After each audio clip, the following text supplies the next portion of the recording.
Á dögunum bárust slæmar fréttir af Chelsea og nú utanvallar, þungsekt og skilorðsbundið félagsskiptabann eftir að nýjir eigendur fundu ólöglegar leynigreiðslur í bókhaldinu.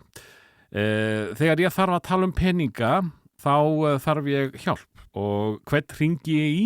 Ekki Ghostbusters. Ég hringi í Björn Berg Gunnarsson sem fjármálaráðgjafi. Velkomin. Takk fyrir það. Herðu, þetta eru nýjustu vendingarnar í þessum geira. Það vesen á Chelsea. Að vísu vesen innan valla líka, en við skulum ekki fara þangað. Getur þú sagt mér hvað þarna á seiði? Leynigreiðslur í bókhaldi? Já, þeir eru að segja, eða fyrri eigendur, sögðu rangt frá. Þeir bæði gerði eitthvað sem var ólöglegt, mati úrsteldarinnar, en þeir líka sögðu ekki frá því og þess vegna var bókhaldið þeirra falskt eða rangt og það sem verið að segja þá að þeir hafi verið að liðka fyrir félagsskiptum með því að greiða bæði félögum og umboðsmönnum peninga svona undir borði sem við myndum kalla eða allavega ekki eftir hefðbundnu leiðum og ekki í gegnum þá opinbera reikninga félagsins. Já, það kemur ekki fram. Kemur ekki fram og þetta mátti ekki gera þetta en þetta svo langt síðan, þetta 2011 til 2018. Þetta svona, Eden Hazard að spila og Samuel Eto'o einhver partur af þessu. Þannig að þeir, það bara búið að negla þá fyrir þetta en það nefnilega svona vinklar á þessu sem eru sérstaklega áhugaverðir og sá sem að kannski hvað mest krassandi sá að það var Chelsea sem lét vita. Já, nákvæmlega. Að það voru þeir sem klöguðu sjálfa sig eða nýjir eigendur, þessir bandarísku eigendur Chelsea, þeir taka við félaginu, frá breska ríkinu. Má ekki gleyma því að það rauninni félagið þjóðnýtt. Það sem sagt tekið af Roman Abramovich. Það bara gerð gamaldags suðuramerísk þjóðnýting á liðinu. Og svo selur breska ríkið þessum bandarísku eigendum sem fara þá aðeins að kíkja á bækurnar og sjá eitthvað gruggugt. Ef þetta hefði hvort sem alltaf komið upp á endanum að þá hefði sektinn og hefði bannað verið töluvert meira. Vegna þess að þeir fá 50% afslátt. Fyrir að klaga. Að þetta eru 2 sektir, þetta eru 10 milljón punda og svo eru þetta 750.000 en þessi 10 miljóna punda sekt að hún hefði verið 20 milljón pund og svo félagsskiptabann sem sett á, 1 árs félagsskiptabann sem verður ekki að raunveruleika nema þeir brjóti af sér næstu 2 árin. En svo fengu þeir samt bann. Þeir mega ekki fá nýja leikmenn í akademíuna í 9 mánuði. Já, það þannig. Já, þeir þurfa bara að býta á jaxlinni 9 mánuði. Nákvæmlega. En förum aðeins aftur að því sem að þeir gerðu að sér. Þeir voru að lauma pundum á umboðsmenn og lið. Já. Maður hefur heyrt þetta með umboðsmennina en ég hef ekki heyrt áður að þessi að borga liðum fyrir hvað? Já, akkurat. Það eins og þetta orðað þá þetta partur af félagsskiptunum sjálfum og að bara hluti þeirra sé að fara eftir eðlilegum leiðum.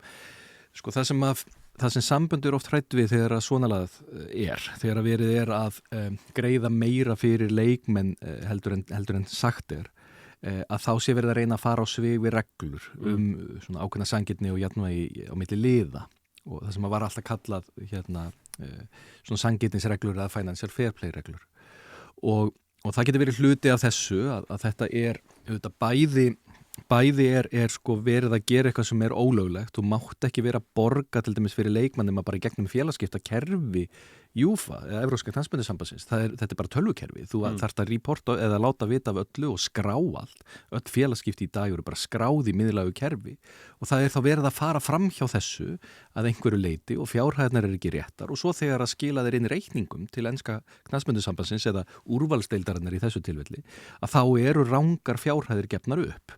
Þannig þetta eru þá í rauninu 2 brot alltaf í einu. Eru þið þá að reyna sem sagt þegar að ég ætla að selja minn mann og þú vilt kaupa, þú þá að reyna að halda verðinu minna heldur en að í alvörunni? Já, til þess væntanlega. Og ertu þá kannski líka í leiðinni að borga mér svo ég selja hann ekki til Sigga Jóns? Ég get alveg ímyndað með það. Já, að það sé aðeins verið svona að smyrja samninga viðræðurnar. Ég held að væri mikill akkur í því að eiga sem dýrasta leikmannin, selja á sem Já. mestan pening. Ekki lengur. Nei. Ekki vegna þess að það er alltaf verið að mæla það hvað ert að eyða miklu í leikmannakaup og hvað færðu mikið fyrir að selja leikmenn og hvernig rekuru félagið þitt. Og ef þú ert að eyða miklu í leikmenn, að þá fer það alltaf bara í mínus í þetta bókhald hjá þér.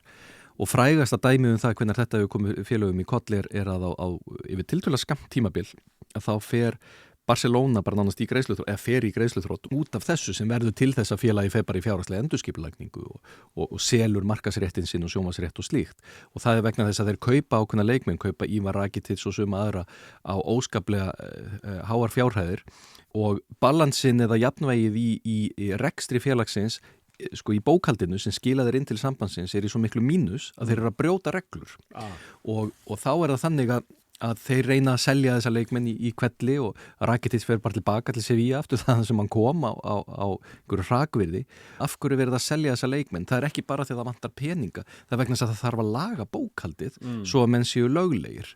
Og þetta er stór mál, þetta er mjög mikilvægt fyrir þessi félög í dag og miklu nánar með þessu fylgst en áður. Þetta er þá þetta sem að frekar nýlega komið inn þegar að bara heilu löndin og risa fyrirtækin er að kaupa félög til þess að þau get ekki keypt endalaust og bara hent öllum miljardunum sínum inn í félagið og þá eru öll hinliðin ekki með í dansinum. Akkurat. Þetta er reglan sem að Chelsea hefur verið að fara á bakvið með þessum leinigreiðslu sínu. Já, það virðist hafa verið, það er mjög ólíklegt að það hef ekki verið partur af ætluninni. Þessar reglur eru að tekið smá breytingum en þær eru ekki alveg nýjar að nálinni.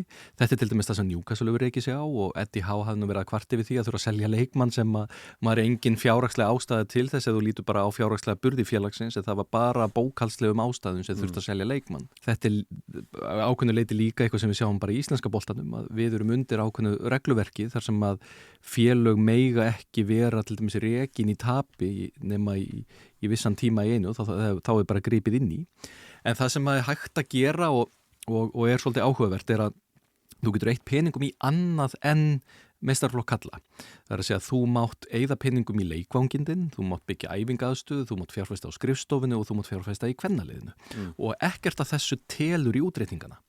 Og þess vegna svo þessi dómur hefur kannski stundum verið settur í samhengi við ekkert svo gamlan dóm sem Everton fékk, sem var svolítið harður, fengu bara ansi mikla refsingu. Og þá var aftur verið að eða segja ósatt frá og þá var í rauninni ekki verið að stinga undan peningum eða neitt slíkt eða kannski ekki með sama hættu og verið að sakast Chelsea heldur var það þannig að hlutin eru bara færðir til bókar í bókhaldi félagsins undir röngum bókhaldslikli að það er sagt, heyrðu við erum hérna að byggja völl, akkur segjum við ekki bara við höfum þetta fari í völlin þannig að það er einhver peningur sem í raun og veru fóru í að kaupa leikmann en þeir sögðu í bókhaldinu við settum þetta í völlin vegna þess að það átti þá ekki að telja. Og það var sekt og var ekki einhver stigtekin? Jú, og bara þetta er svona með stærri refsingum sem við höfum séð úrvalsdeildina beita en núna vona Chelsea auðvitað að þessu máli sé lokið ef þeir halda þetta skilur. Þeir voru þegar búnir að fá refsingu frá evrópska knattspyrnusambandinu fyrir ekki löngu síðan 10 milljónir evra út af svipuðum málum, ólöglegum greiðslum.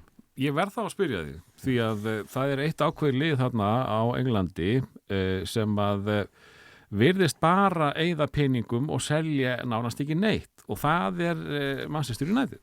Já. Þeir kaupa dýraleikmenn en þeir selja bara smælkið á smá pening. Af hverju eru þeir ennþá réttu megin við strikið? Hluti af ástæðin er svo að Manchester United af sögulegum ástæðum er ótrúlega vel rekið knattspyrnufélag sko á skrifstofunni eða það er að segja samningarnir sem eru auglýsingafé alls konar markaðstekjur kemur það upp á móti? Já, það kemur inn í þetta er rekstur á félögum og þetta er til dæmis það sem Manchester City hafa gert mjög vel og eru auðvitað hluti að því máli sömuleiðis að þeir hafa kannski aðeins farið fram úr sér í því en þeir hafa óneitanlega náð að búa til mjög góðan rekstur úr félagi sem var tiltölulega lítið áður. Maður sá það bara leið og sátarnir keyptu Newcastle að það var farið í geysilegar fjárfestingar í öllu þessu. Öllu sem er í kring sem á að geta búið til miklar tekjur til langs tíma hjá félaginu og þetta hefur Manchester United gert mjög vel mjög lengi. að þeir bara kunna búið til peninga. Árum við lokum þessu, þú myndist aðeins á City, stærsta málið í þessum geira náttúrulega þetta City-mál sem við erum búin að bíða eftir í mörg ár og það búið að taka þetta fyrir margoft og nú erum við að fá lokasvörin bara á morgun eða hinn. Þetta búin að heyra í mánuði ár. Já. Hvað hefur eitthvað heyrt? Er að koma niðurstaða og það miklu stærra. Er það ekki mjög mörg stig og há sekt og hvað myndir þú skjóta á? Já, að öllum líkindum, en þetta alltaf þetta ef þeir vera sakfelldir. Það einn grundvallar munur á Manchester City og Chelsea í þessum málum. Manchester City hafa verið mjög ósamvinnuþýðir og þetta hafa allir þeir aðilar sem hafa tekið á þessu máli og þetta hefur farið, núna þetta lokakaflanum, þar að segja, núna í rauninni verið að dæma í málinu en það búið að greina þetta og ákveða að það skuli að það sé þarna ástæða til þess að ætla að þeir séu sekir og það þess að fara í þetta formulega ferli við að dæma það og það það sem í gangi núna. Það samt ekki búið að ákveða sakfella. Það eru aðrir aðilar búinir að segja að þeir verða örugglega sakfelldir, þannig að við skulum taka þetta alvarlega. Þannig að við vitum að það verður ekki fréttatilkynning það, nú verður þetta sent áfram á næsta stig. Við vitum að þetta síðasta stig. Þetta óskaplega stórt og umfangsmikið mál. Það eru geysilega sterkar varnir á móti knattspyrnusambandinu í þessu að hálfu Manchester City og eins og ég segi, þeir hafa verið mjög ósamvinnuþýðir þannig að í grundvallaratriðum eru þetta mjög ólík mál en svona umfangi og öllu slíku en þeir sem hafa verið að skoða svona þeir sem að þekkja lögfræði hliðina á knattspyrnuhreyfingunni vel og hafa verið að reyna að greina þessa niðurstöðu gagnvart Chelsea. Þeir eru á því að ef City verða sakfelldir að þá verði að ræða verulega refsingu vegna þess að brotin sem eru ætluð á þá eru svo miklu alvarlegri en brotin sem að ræða í þessum dómi hjá Chelsea. Það verður að sjálfsögðu metið út frá því hver á í hlut. Þegar þú tekur 10 stig af liði þá verulegu munur á því hvort ræða Manchester City eða Sunderland. Ef þú tekur 10 stig af liði sem í botnbaráttu þá ertu að fella liðið. Ef þú tekur 10 lið af City þá það kannski samt í meistaradeildinni. Þannig að ég reikna með því að það verði eitthvað tekið til þess að refsingin þurfi að bíta. Það eru þetta ekkert ólíklegt að það verði líka að ræða einhvers konar félagsskiptabann. Það eitthvað sem hefur svo sem verið gripið til víða.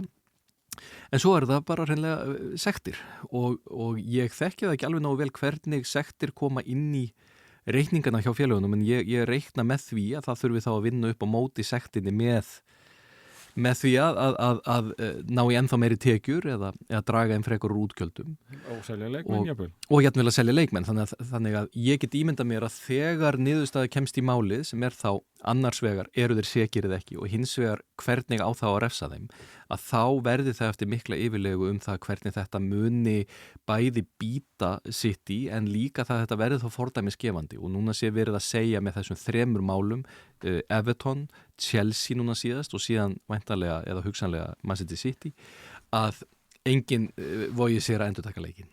Nákvæmlega, ég vona við lifum og sjáum úrslitin úr þessu öllu saman en þú talar ekkert eins og þetta sé að koma á morgun. Björn Berg, fjármálaráðgjafi, takk kærlega fyrir komuna. Takk.